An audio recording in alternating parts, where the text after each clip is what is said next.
Thailand mamangida laida ga imunga makhalerame yum adu da lady members singdi mapa amane machanpi amane mama atombi amane machanpa amane haidi mama atombi duki machanpani but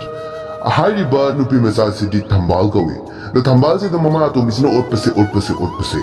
khangla pangamdi laida banama laida riba open no kalliba kari tawriba nu gyanta di yumina si wari Thambal oh my god Thambal taye ke haige ma yang na khali ba se kari do ha ayung taki nam sali ba kon ba sin na phenga ge khanra kaino haisi mai ma ayu kidi ena noina kon phenga ma bane adagi kon amata le hudru bane hai minai nu pia is mana ke su kon phenga ga ai na hausi la ga sari ba kon me an si kana na phenga tawriya nang na phenga da ai na phenga kari gang na nak sin na phoi ke ima la ko do ai khangba do ima hojik cha tham ngani habado khalu da ba ima ai hojik hayeng ge homework to ge haina lari pa ge na pham da ba tangai rami bane lari phabi lari ta number 1 la ka dawri bi IPS officer oi ka dawri bi no wala ai ge le sini oh my god sorry extremely sorry na ka dai ka ta ke na ka dai tu ka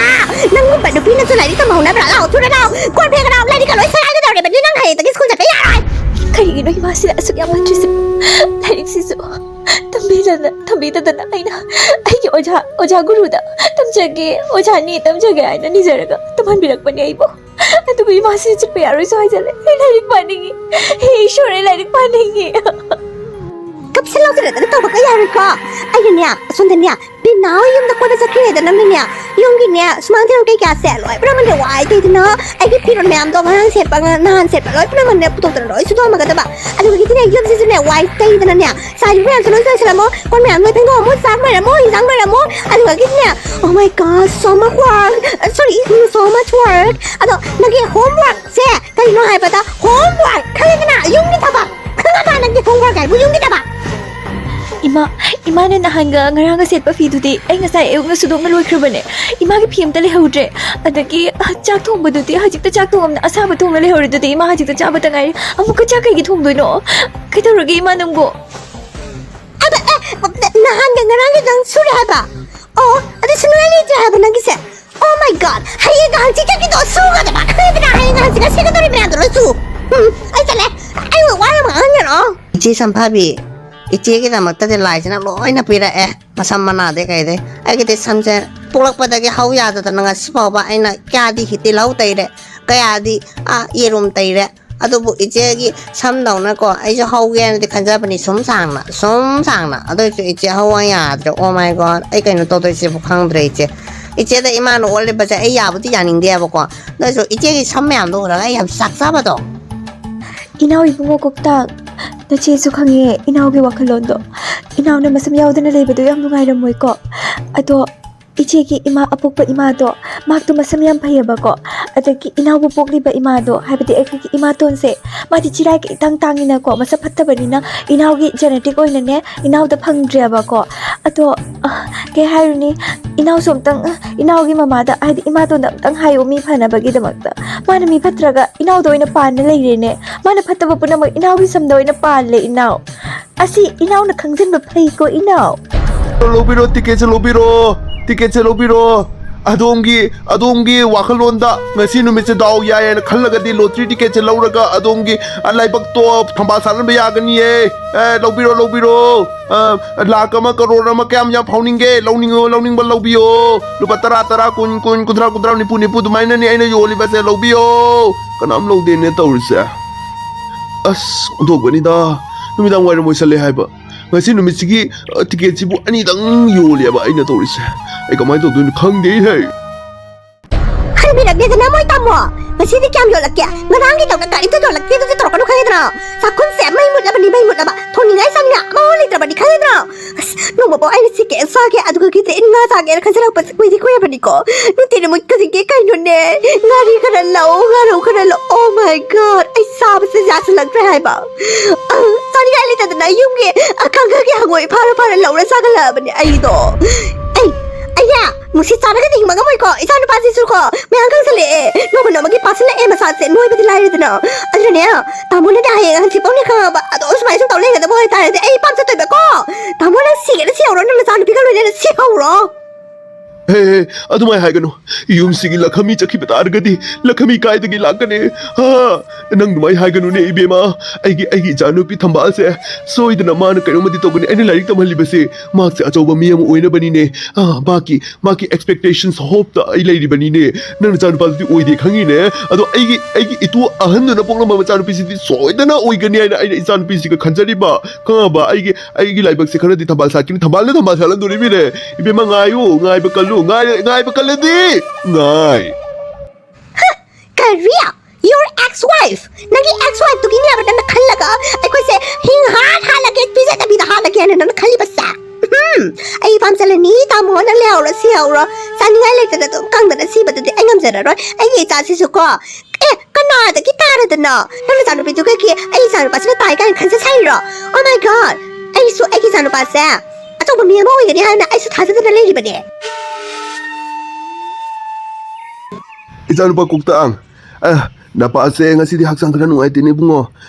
yaragadi nangdi chawsu chawre ticket che ngasi nang yoluro ne bungo bazar da lam lapta bani adum hongkaba mani thanga ko bazar da dum yoludo ni yam thamna ka chakhinu mina phabi gini ne ado yoluro ko ngasi se hakchang yam nuaitre na pa ai za na pa ma to po si bunan na ticket jon ma tharaga nang ki chawkhat da ticket to jon ma tharaga ita sara sa ja hai ba nang na kali nang khali basa ha ni pa kali nang khali basa nagi na chanupi miriam se nagi no chanupi nungai ba dagi numit tawo adom phamda na hip tara leiben pisa tabak sumong khang da bisa siyo na thaw khadra ai gi chanupa swaba ai gi chanupa thara nang ai na ngasi ka sem da na nang to leng ne oi ma kai no ma ngai ji ki bana loi ne ichanupi thambal nang chalo mai ma chanupa se sok pa ga ya ba love you ticket love you ꯑꯩꯈꯣꯏ ꯄꯥꯕꯨꯡꯅ ꯃꯁꯥ ꯉꯝꯗꯅ ꯂꯩꯍꯧꯔꯦ ꯄꯥꯕꯨꯡꯒꯤ ꯃꯍꯨꯠꯇ ꯑꯩꯅ ꯂꯥꯛꯄꯅꯦ ꯃꯌꯥꯝ ꯂꯧꯕꯤꯌꯨ ticket ꯂꯧꯕꯤꯌꯨ ꯀꯅꯥꯝ ꯂꯧꯗꯦꯅꯦ ꯀꯀꯥ ꯇꯤꯀꯦꯠꯁꯦ ꯂꯧꯕꯤꯌꯨ ꯀꯀꯥ ꯃꯥꯃꯣ ꯇꯤꯀꯦꯠ ꯂꯧꯕꯤꯌꯨ ꯇꯥꯗ ꯇꯤꯀꯦꯠꯁꯦ ꯂꯧꯕꯤꯌꯨ ꯀꯅꯥꯝ ꯂꯧꯗ꯭ꯔꯤꯕꯁꯦ ꯀꯔꯤꯒꯤꯅꯣ ꯇꯤꯀꯦꯠ ꯂꯧꯗ꯭ꯔꯤꯕꯁꯤꯕꯣ ꯖꯨꯋꯥꯔ ꯁꯥꯟꯅꯕꯤꯌꯨ ꯃꯌꯥꯝ ꯖꯨꯋꯥꯔ ꯁꯥꯟꯅꯕꯤꯌു ꯅꯅꯥꯎ ꯂꯧꯒꯦꯔꯣ ꯇꯤꯀꯦꯠ ꯀꯅꯥꯝ ꯂꯧꯗ꯭ꯔꯤꯕꯁꯦ ꯀꯔꯤꯒꯤꯅꯣ ꯇꯤꯀꯦꯠ ꯂꯧꯕꯤꯌꯨ ticket ꯖꯣꯔꯤꯕꯤꯅꯦ ibema laugano nakanao to wata ne lau si lau momo chara lau aigi momo se mafam asida world famous ori bani khangedana lau momo chara lau Mama Gambir Singh aigi momo chana bagi paisa amta leite mama se leite mama kamaina cha thoino ticket sa amta yodi mama era mama gi imong na bu lau kadi gi paisa no isanu pagi matu oi ga dawri bani aigi de imong no pi ni nang so much love with you in my heart ni lau si lau momo chara lau Mama momo si cha duise mama container do ina yombira o plate do ina piranu ai jum do ina pugige akhoi na naw kuktang da pijaruge ma su yam chajaning bani baba na ne akhoi papong na thabak taw da bagi asa sungam da bagi akhoi kuktang do momo cha da bakui re na iche momo chaninge na rang sana da haram bani ngonda aduna ne mama ibema nana hariba mayam du leite ne plate leite container su leite nani paisa yaw to pp do rimina no na paisa yaw to pizza do rimina ai container plate di kaya waste to ninde hai jerge nang khuta dum lauraga chaba ngamudra mama che do ina pibiro o yani che du su leite ne ngoda smai to ro nangi ticket du amata su jonde dana ticket nam lotho ga yombi rage aduda na yum da su puni harbani na pare mama ai ki ticket si do ina pibiro mama joju yonda ba pochi bo kai kana runige Ibema labo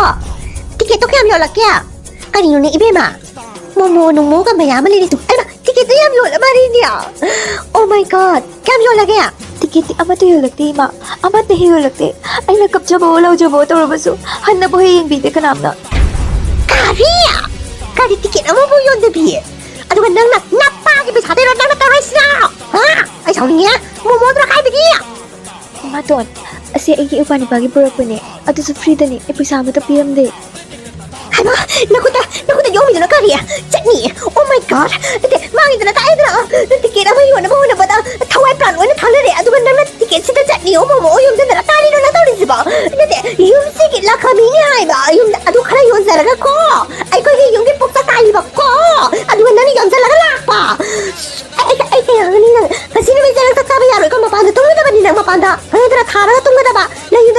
ꯌꯥꯔꯣꯏ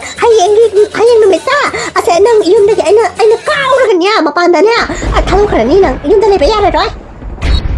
이마, 두마이나 내 하비가노 이마. Please 두마이나 하비가노.